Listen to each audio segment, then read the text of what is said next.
Okey. Datuk sini. Berapa sikit?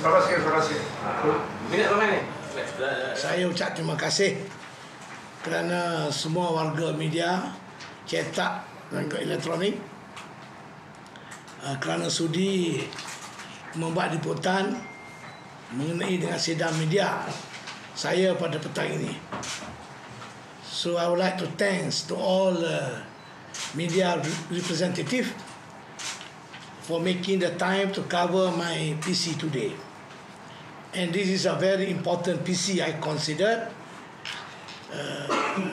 because what I'm going to say today is something to do with the national security and also about the life of those who are being, the life of those who become the victim from a cruel or brutality, murder by certain people or certain individuals. Sebagaimana yang kita sedia maklum, semenjak Yang Berhormat Tan Sri Mahyudin Yassin, Menteri Dalam Negeri, membuat pengumuman di mana KDN telah menubuh satu jawatan kuasa untuk mengkaji apa yang dinamakan Undang-Undang Dekronian Law yang dikatanya zalim, yang didakwa zalim selama ini. Maka di bawah Kerajaan Malaysia baru ni, Pakatan Harapan, satu reformasi mereka usahakan, termasuklah untuk mengkaji dakwaan yang mengatakan ada undang-undang Dekronian, iaitu dikatakan zalim. Am I right? That was the statement made 1 or 2 months ago. Sesudah itu, saya dan Perkasa, Ibu Pejabat Perkasa, sering menerima kunjungan daripada berbagai pihak, termasuk peguam-peguam, keluarga-keluarga yang menjadi bangsa, dan juga mereka-mereka yang prihatin, meminta Perkasa memberi perhatian serius mengenai dengan 2 isu yang dikira penting, di mana kita berpendapat 2 isu ataupun 2 undang-undang yang tersenarai sedang dikaji ialah, 1, Akta Hasutan 1948, kedua, death penalty, iaitu hukuman mati.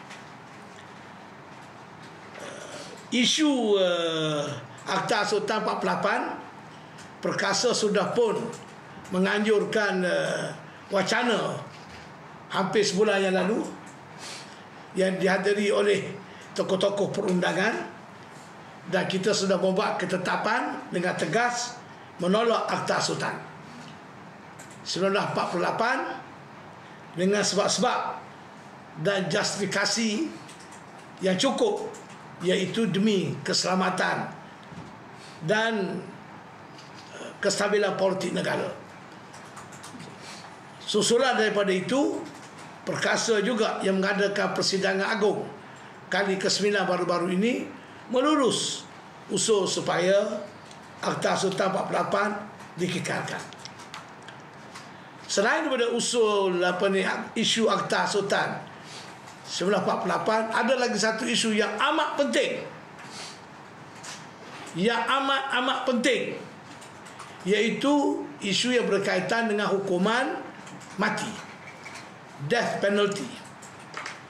Kerana sekarang ini ada segulungan kumpulan, saya masih berpendapat segelintir kumpulan, termasuklah Bar Council, termasuklah kumpulan yang memperjuangkan human rights, dan juga Lawyers for Liberty, dan juga adalah kumpulan-kumpulan peguam melalui firma masing-masing sedang berusaha untuk mempengaruhi kerajaan supaya memasukkan akta hukuman mati ini ataupun memasukkan death penalty. You follow me, eh? They want death penalty to be scrapped, to be abolished. Akibat daripada itu, ada di kalangan keluarga mangsa yang terlibat dengan kes-kes bunuh seumpamanya telah berkunjung dan bertemu dengan saya, minta kita melakukan sesuatu sebab mereka juga menuntut keadilan mereka. Hujah pihak yang nak menghapuskan death penalty ini berdasarkan kepada hujah human rights, peri kemanusiaan dan seumpamanya. Tetapi kita berpendapat keluarga dan juga mereka yang dibunuh hasil daripada perbuatan penjenayah juga mempunyai human right, hak dia untuk mendapat keadilan. Bukan saja pihak yang melakukan pembunuhan akibat rompakan, pembunuhan akibat macam-macam kes lah yang kita tahu, termasuklah pengedar-pengedar dadah, penjenayah yang terancang, yang melibatkan diri sehingga berlaku kematian terhadap mangsa. Jadi ini harus diberi pembelaan yang sewajarnya.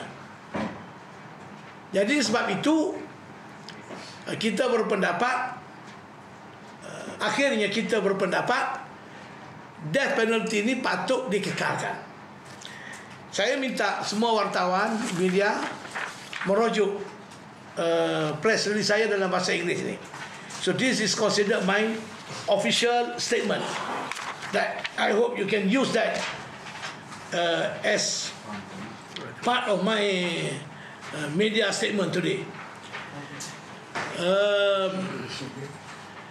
Saya nak menyebutkan di sini, ada juga pihak berkata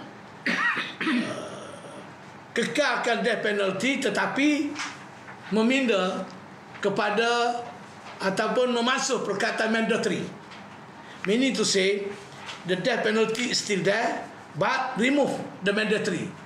So the decision whether pesalah nanti dihukum gantung, dihukum mati ataupun penjara seumur hidup is up to the discretion of the judge. So the judge were given the choice either to to punish hukum gantung ataupun hukum penjara, ada yang cadang sampai ke 30 tahun.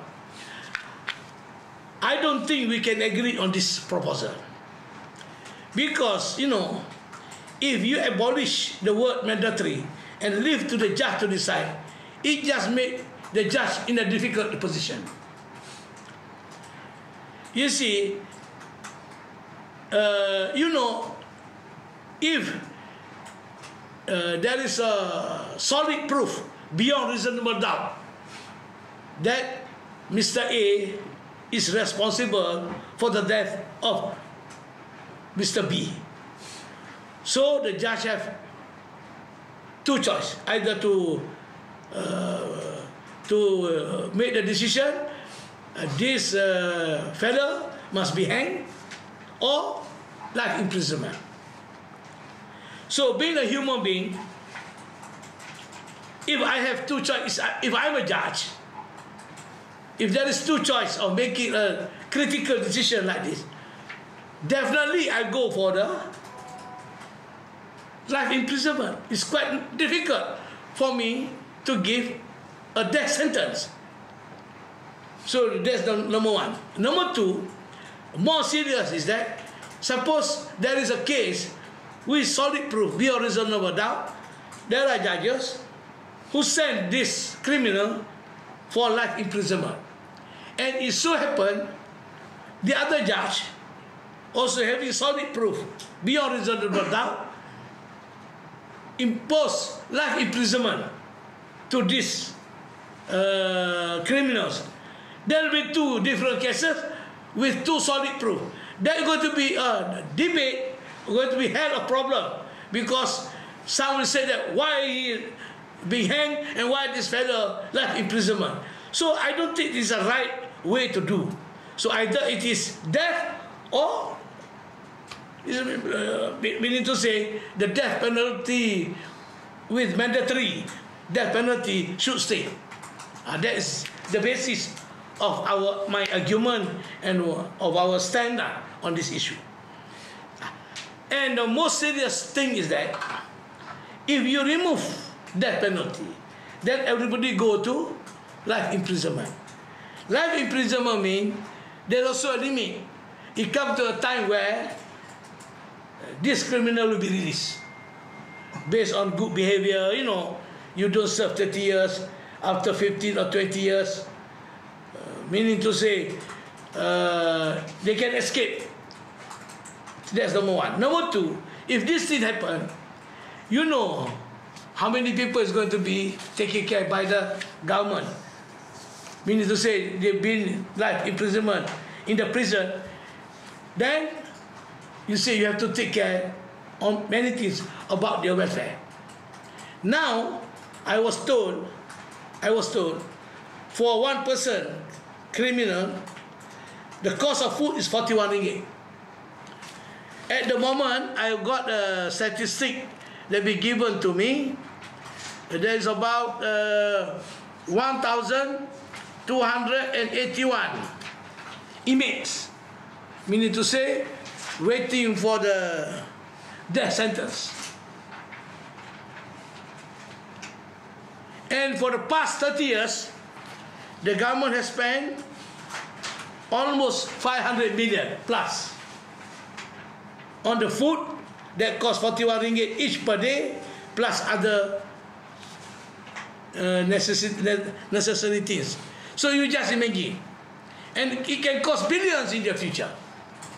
Later, inmates can be 2,000, 3,000, 4,000 in the prison. And they are going to be there 30 years. So what will happen? What will happen? So how much money we are going to spend? You see? So if they say that we should be sympathized, we should be more humanitarian by not sentencing them to death.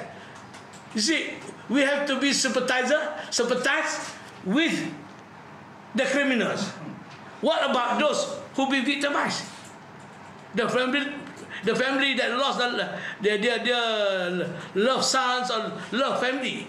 So their feelings, we should not have what we call the feeling of humanitarians untuk keluarga masa. Jadi kita kena bersimpati, berperi kemanusiaan kepada golongan yang melakukan jenayah ini. So tak adil. Dan selama ini saya percaya walaupun ada 1281, katalah hukuman ini tidak ada death penalty, lagi ramai. And satu lagi perkara yang mustahil yang saya nak sebut. For example, you see, if you remove the death penalty, you remove this, it can inspire or what you call motivate criminals. Well, I can rob, I can rape, saya boleh merompak, saya boleh membunuh, whatever. But I know if I was found guilty, I only spend my time in jail 30 years. And when I'm in jail, all things be taken care. My food, everything be taken care. So where is the spirit of punishment?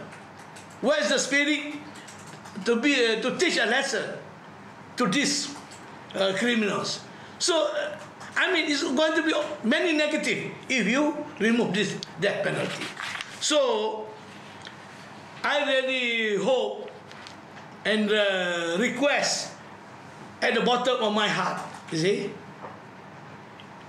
people like bar councils,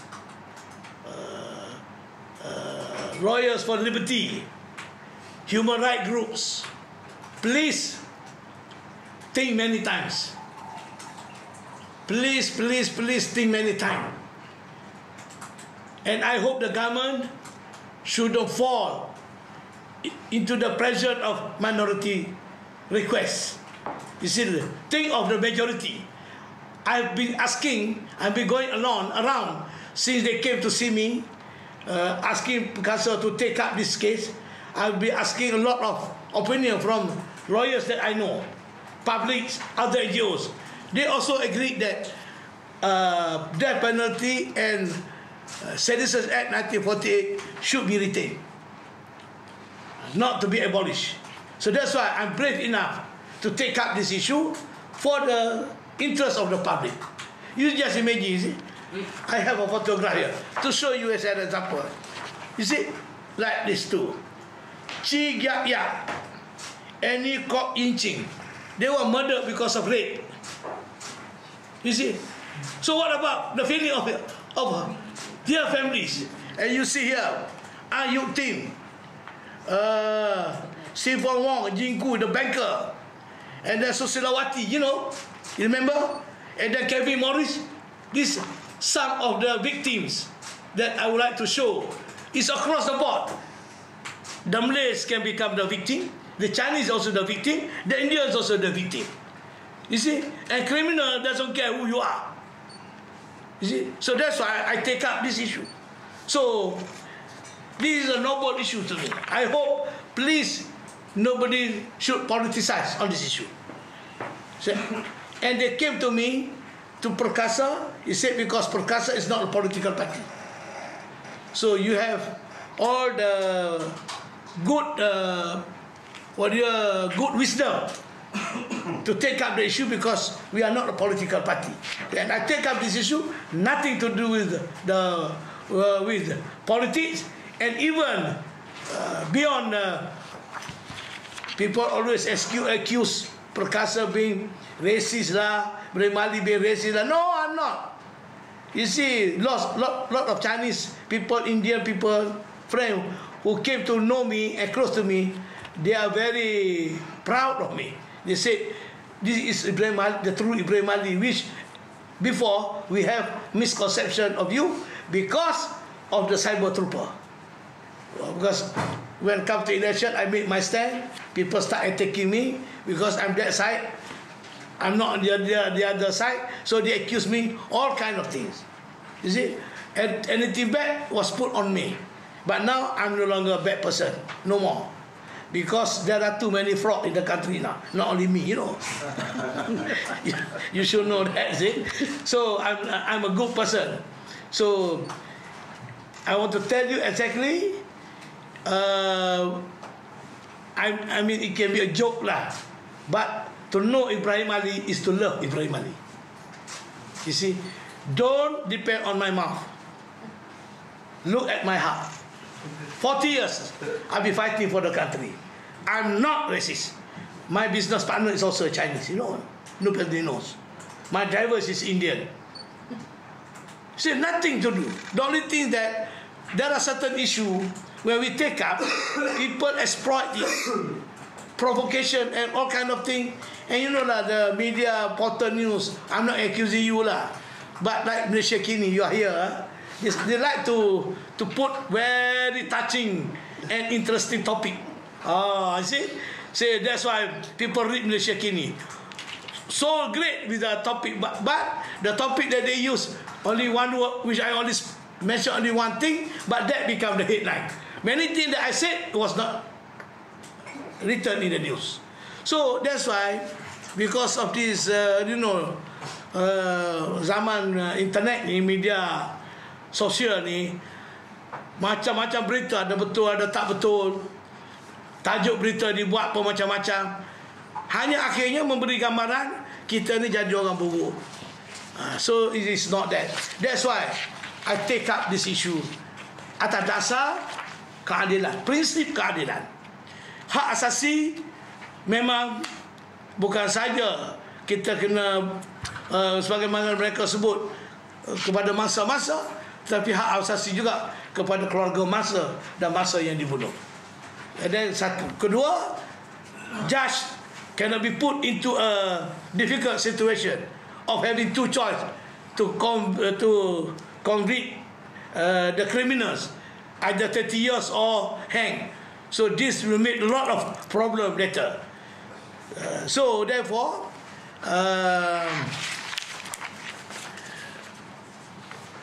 I urge lah, the government should not be hurry or to be rushing. I mean, the war is not end yet, so why they should be hurry? I read the news. They are going to bring the death penalty proposal March next year. See, wow, so fast. See, the war is not yet end. See, so there are times. Don't rush. The thing that the government should rush, you know what, is try to solve the cost of living that suffered by Malaysia now, that be promised in Pakatan Harapan and Manifesto. That is more urgent. This take time to what we call to elaborate, take time to to get feedback, so have a dialogue with the stakeholders. There are times, I mean, shouldn't be too hurry.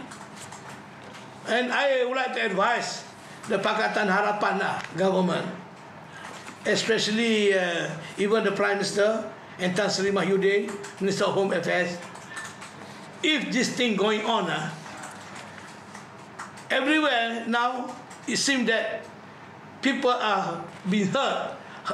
I mean, rakyat rasa tersinggung, bukan sahaja kerana janji-janji tak banyak tak tertunai, tetapi pada masa yang sama ada juga perkara-perkara yang tak perlu digopoh-gopoh tapi digopoh-gopoh. And I think if this thing going on, Pakatan Harapan government will only last one term. This is what I believe. Only last one term. You see? So it's up to them. I mean, I'm just giving my opinion. And if they listen to our opinion, it might help them. Kalau dia rush in the hurry just to fulfill certain minority group who I can say they might have their interest. You see, ada certain groups yang involved ni, kan banyak kriminal. They have to use legal advice. They have to appoint legal firm. So there are legal firm who involved in handling cases like this. So I don't know why they are so busy now. Wanted to get this death penalty dimasukkan. You read in full my statements. Is very well written. I have quite numbers of advisors in Perkasa, solicitors, advocate who advise me. So at last, by saying the government should not be hurry, even to the extent that I would like to give my humble proposal to Dr. Mahdi and to the government. If the government is really under pressure by this minority group, I consider it's a minority group, why not the government call for referendum on two issues? Akta Hasutan 148, Seditious Act 1948, and to abolish the death penalty. Go for referendum, like what we had in Britain, Brexit referendum. Get the opinion of the public. You see, and then the public will allow. The public will be allowed, say, 2 months to campaign. For example, I will campaign that death penalty should be retained. Seditious Act to be retained 1948. Bar Council can do their campaign. They want to retain, they want to abolish Akta Sultan 148. They say that is the colonial law. So everybody can go to public and voice their opinion. Then one day we go to the ballot box, referendum, and we put our stand, and we see the majority of the Malaysian citizens, whether they pro or they go against, whether to retain or to abolish. That's the best thing to do for the government. So that now people, we are getting confused now. You see, even blogger can become important now. One person, blogger, wrote a lot of things. And as if that he's the Prime Minister. As if that he always right. Blogger. One person wrote on many things, and they feel that they are right. They feel that they like the government. They like the Prime Minister. They even dare to advise what to do, what not to do. Bloggers. Only one person. Only one brain. Is it one brain can be considered right all the time now? I don't think so. So we got to get many brains, many. I mean, you got to get the public opinions, not only one or two NGOs, ataupun listening to the so-called great blogger. I don't know who are great blogger. I don't know also. I see. I know quite numbers of them. The so-called great bloggers. Sometimes I don't read what they write because I know who are this person. I also become biased now. Because whether you want to seek the truth, I now look not only what they write, what they wrote, apa yang dia tulis. Saya tengok juga siapa yang menulis, siapa yang cakap. You follow me? If yang cakap, yang menulis ni,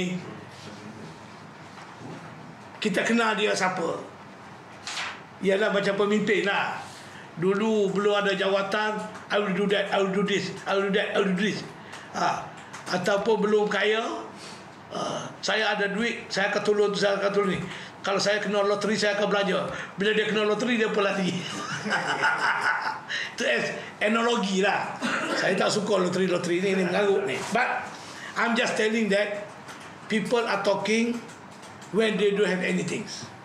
When they have something, power, post, or if they are rich, then you can see the person can change. So to me, I look now not what they write, but also who write and who spoke. If I know that he's clean, he's a very sincere person, clean record. If they talk, they write, I read. I share the opinion. But whatever decision the government want to make must be on a public opinion, majority public opinion, because we are practicing democracy. Okay, so I stop at that. You can ask if you have any questions.